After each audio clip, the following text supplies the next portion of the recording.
What is up, Dream Team? So another day of 100 push-ups.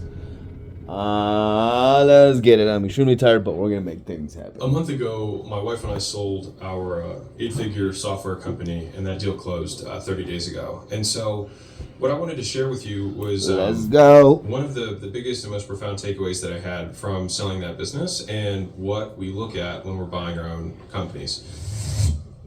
If you guys don't know who I am, I'm Alex Ramosi, ownacquisition.com, or my wife and I own acquisition.com. Our portfolio does about $85 million a year in revenue.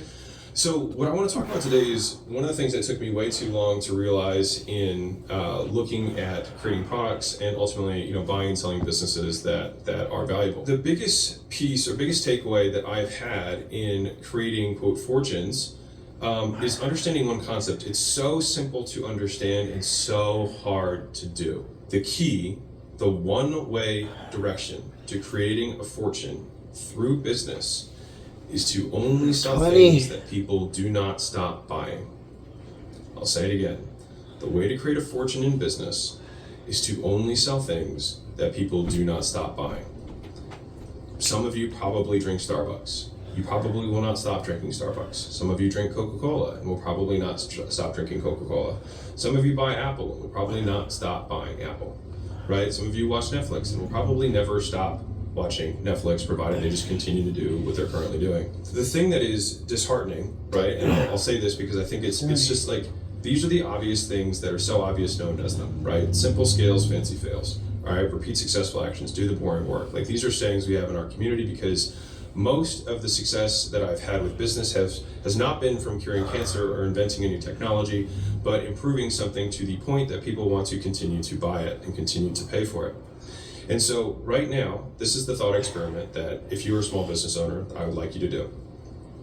If you were to write down 40. the total number of people that you have ever sold, ever, all time, and you were to tally that number up, and then you were to multiply that by your current average monthly price, how much money would that be? Probably a lot, maybe a lot more than you currently are making. The next thing to do is, if that is the amount of money that you were making, how much money would you have available for you to spend in acquiring new customers? Probably a lot. How convicted would you be if every customer you sold you knew you would not lose? Probably very. And so I think rather than thinking about all of the many tactics, and there are lots of them, of making more money, how do I get more leads, how do I optimize my pricing, how do I sell a higher percentage, all of that stuff, right? Those are a lot of the hand-to-hand combat, and I don't want to be mistaken here. Like, you can become a millionaire just learning to be okay at those things, right? If you just learn how to market and sell, you'll be able to make money. You won't be able to build a fortune, but you will be able to make money. The thing is that if you can optimize around the single question, which is, what is something that I can sell that people will never stop buying it after they start? And how do I structure the thing in such a way that the value they're getting is so far in excess of what they're paying me that they never want to leave, that they call me when their credit card goes down to make sure that they continue to stay and pay. So right now, many of you probably, with your Wi-Fi, right? If your Wi-Fi went out because your card didn't go through, you would probably immediately update your card and get the Wi-Fi back up. If your phone service went down, you would immediately update your card and get it back going. If your Netflix got canceled, you do the same thing, right? And that is because we value those services far in excess of the price. There is what is called a customer surplus, which means you are getting far more than what you pay for. And so you feel like you're not only getting a good deal, you're getting a crazy deal. And so you never want to stop buying it because the value exchange is so far in your favor. And so when I am now looking at businesses, I am seeing what the overall opportunity is that we're pursuing and what the main value proposition is. And I am thinking to myself, so I'm just giving you the mental frameworks that I'm working with, which is, how can I turn this thing that is valuable into something that someone will never want to stop buying? All right. So there's a couple of frameworks that I'll walk you through. This is probably this is for a B2B scenario, but you can probably apply it to anything. Many times there are, especially like the e-learning space, people will sell a method, which I think, by the way, is silly because people will never stop. They'll definitely buy the method and then never need the method, right? Which is why I prefer models to methods, right? A model can have lots of methods that feed into it, but a method can only, it's like a one and done, right?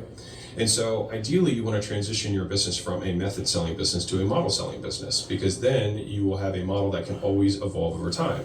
Franchises sell models and the marketing will change. It was Groupon, then it was email.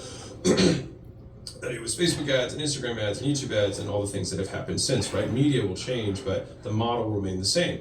And so if the model is something that someone needs to continue to have, then that's something that they will not get rid of, right? Now, in the Netflix video that I made, like how I crack recurring revenue, there's 8 C's that I look at to make something stickier. All of those things will increase the stick. But the biggest one, by far, is the simple customer surplus, the value discrepancy between what you sell, what you deliver and the price that you charge for it, right? And most people try and cut their prices in order to get there, when in reality we should be increasing the value, so that rather, like, you can create a customer surplus by lowering the price so much. The thing is there's not a lot of profit left over and you want to have a big business. And so unless you have something that costs $0 to reproduce, like the Dropbox, right? Virtually $0 to reproduce more storage, then it's very difficult to do something like that, right? The idea, if you want to create a fortune, is to think consistently, how can I make this so that no one stops buying?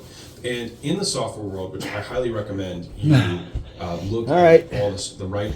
That's 100. That's 100, baby. Do it for you. I do it for me. I do it for we the people.